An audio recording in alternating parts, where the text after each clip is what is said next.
Good morning, everyone. My name is Lanny McDonald, and as the chairman of the board of the Hockey Hall of Fame, I'd like to welcome you all here this morning. Thank you for coming.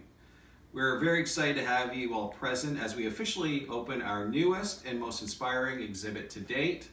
The exhibit highlighting one of the greatest moments in Canadian sports history, the 1972 Hockey Summit Series, which took place between Canada and the Soviet Union. The series was a battle for the world dominance of hockey between two different styles of hockey. But more importantly, since it occurred during the height of the Cold War, it also represented a battle between two opposing political systems, democracy versus communism.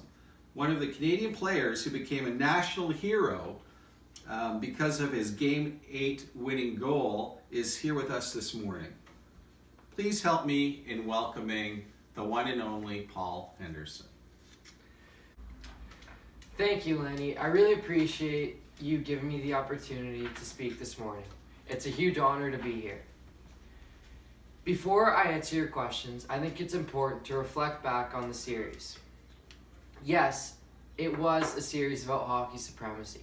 There's no doubt about that. But it was more than just that. It was team versus team, country versus country. It was a conflict of cultures and beliefs and systems. Throughout the 1920s, Canada dominated ice hockey, but by the 1950s, Canadians were losing regularly to European teams. I remember Prime Minister Trudeau created a task force to investigate international sports, and as a result, Hockey Canada was created. Extensive negotiations began between Trudeau and the Soviet Premier, which resulted in the development of the 1972 Hockey Summit Series. It was held in September of 1972 as an 8-game hockey tournament between the two countries. The first 4 games were played in Canadian cities: Montreal, Toronto, Winnipeg, and Vancouver. The final 4 games were played in Moscow. Our Canadian team, which was entirely made up of NHL players, was expected to dominate this series. The Russians easily beat us 7-3 in the first game. After the 7th game, the series was tied 3-3 with 1 tie. In Game 8, we were down 2-0 heading into the 3rd period. The Canadian fans were going crazy in the stands, waving flags and Mission Impossible signs. I know millions of Canadians were watching back home cheering for us. With heart, determination, and individual effort, we came back to score 2 goals in the 3rd period. For all you hockey fans out there, I know you will understand when I say good things happen if you stand in front of the net. My teammate, Phil Esposito, shot the puck with 34 seconds left in the game, and I was able to bury his rebound.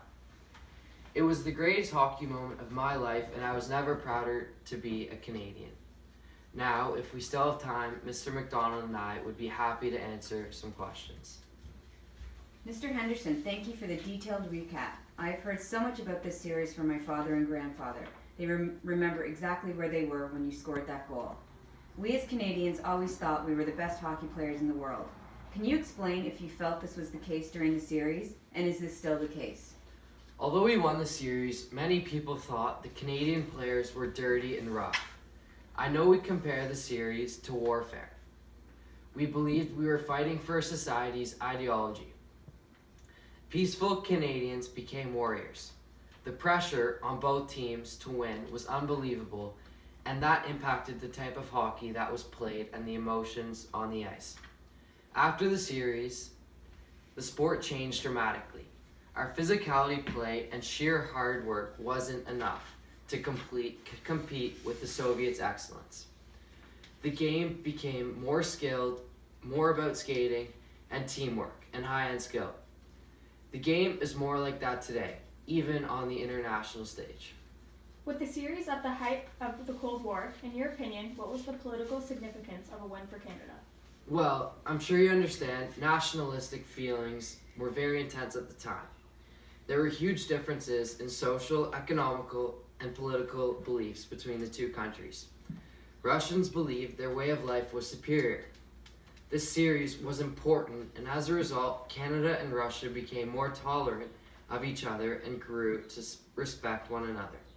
But I also know that by participating in this series and by winning it, Canada would grow to be an independent country like the United States.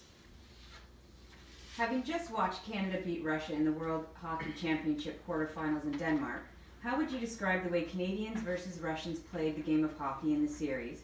And was there a cultural significance in the way each country played? Yeah, there was a significant difference in the way we played hockey versus how the Russians played. And I truly believe those differences were also reflected in our political systems. Russia, being a communist country, was built around the community where everyone worked together. Canada, at the time and today, is built more on individual contributions in the form of capitalism and work ethic. As a result, the Canadian game was built on a foundation of individual skill and physicality, while the Russian game was built on the team model of speed and structure. Last question, Mr. Henderson. Do you believe the series unified us as a country? There's no question the series unified us as a country. The way we played the game, the pride we had as a nation in our hockey team, and even our political system was under attack. It was like being at war and fighting for what we believed in. As in war, we rallied together as a team and as a country to defeat the enemy and defend the Canadian way of life. Okay, I think we're going to end the questioning there. Thanks, Paul. Thank you, everyone, for coming. We especially want to thank Mr. Henderson for taking the time to help us celebrate the opening of our 1972 Summit Series exhibition or exhibit.